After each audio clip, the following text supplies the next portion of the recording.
तो सबसे पहले हम जानेंगे कि दशरथ ने जो शब्द वेदी बाण से श्रवण कुमार का भेदन किया था वो किस आधार पे था और क्या वो सही था? देखिए, शब्द भेदी बाण का सीधा अर्थ होता है शब्द को भेदना जी, ना कि किसी व्यक्ति को मारना। राजा दशरथ जब वन में शिकार के लिए निकले, शिकार करते करते उन्हें लगा कि शायद शुरू नदी के अंदर कोई पशु पानी पी रहा है, और ये मैं नहीं बोल रहा हूँ, ग्रंथ बोल रहा है। मैं बोलूँगा तो ग्रंथ कट जाएगा, तो मैं ग्रंथ के आधार पर ही आपको कुछ बोल रहा हूँ। और उन्हें जब ऐसा लगा कि कोई पशु पानी पी रहा है, तो उन्होंने उस पशु को भगाने के लिए या मारने के लिए शिकार के लिए गए थे, शब्द भेदी बाण का उपयोग किया। अब ये या तो रामायण में गलत लिखा गया है या फिर जान करके गलत किया गया है। कारण बचाव भी तो हो सकता है। दो बड़े कारण। राजा दशरथ रघु के पुत्र थे जी, और उनके संस्कार ऐसे नहीं थे कि अगर कोई पशु पानी पिए तो पशु को पानी ना पीने दे। लेकिन कहा जाता है कि शिकार के खोज में गए थे इसलिए मारा। शिकार के खोज में पीने गए थे वो शिकार को खोजने के लिए, लेकिन शुरू नदी की आवाज़ से उनको लगा कि कोई पशु पानी पी रहा है। ये लिखत में है, मैं नहीं बोल रहा हूँ, इसलिए उन्होंने बाण चलाया।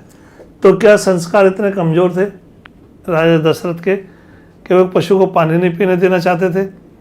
दूसरी बात, अगर उन्होंने शब्द भेदी बाण का उपयोग किया ही था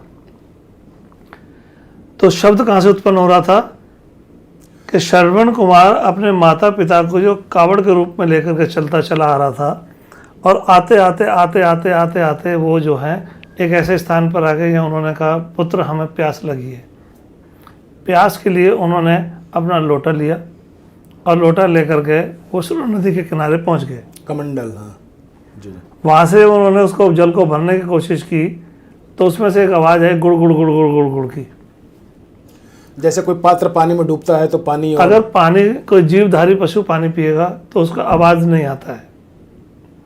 तो क्या राजा दशरथ को इसका ज्ञान नहीं था? जो इतना विवेकी राजा बताया गया है, क्या उसे ज्ञान नहीं था कि अगर कोई पशु होगा तो उसके पानी पीने की आवाज़ नहीं आएगी? गुड़ गुड़ की आवाज़ कोई भी पहचान सकता है।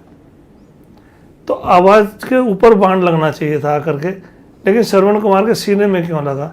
ये तो मैं भी पूछना चाहता हूँ, ये मैं भी जानना चाहता हूँ। ये इसका मतलब ये कि वो शब्द भेदी बाण नहीं था, इसका मतलब ये कि सीधी सीधी हत्या की गई। ये सवाल सबके दिलों में होता है और बहुत सारे लोग ये सवाल पूछते हैं कि जब शब्द भेदी बाण था तो पानी में ना लग के, उस पात्र पे ना लग के, इन पे कैसे लगा? यानी कि वो चूक निशाना था, अचूक निशाना नहीं था। फिर जान करके ही मारा गया है, वहाँ पर शब्द भेदी बाण का उपयोग नहीं है जी। तो शब्द भेदी बाण के उदाहरण और बहुत सारे मिलते हैं। उनमें एक उदाहरण बहुत चर्चा में आया। जी जी।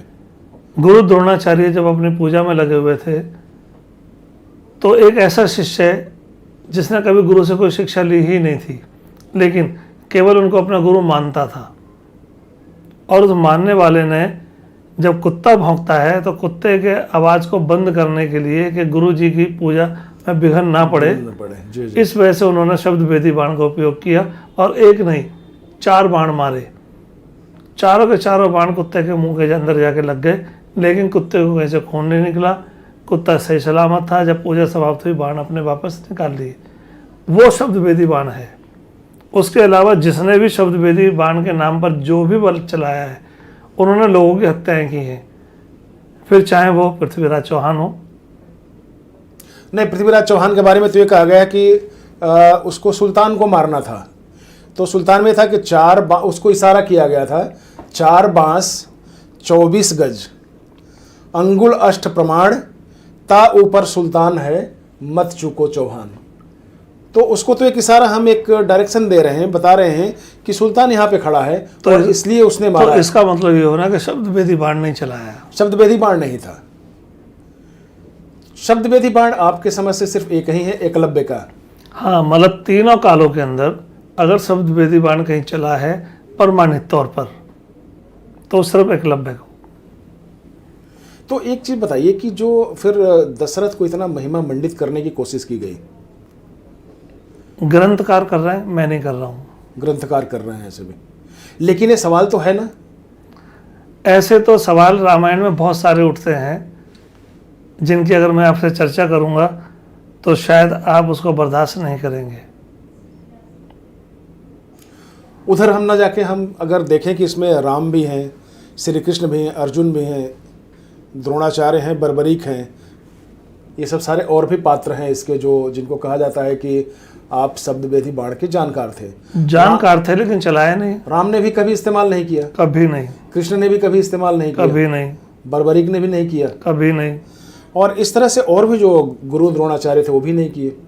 गुरु द्रोणाचार्य ने भी शब्द वेदी बाण का उपयोग कभी नहीं किया, लेकिन एकलव्य को सिखाया। लेकिन एकलव्य ने इस विद्या को सीखा श्रेष्ठता से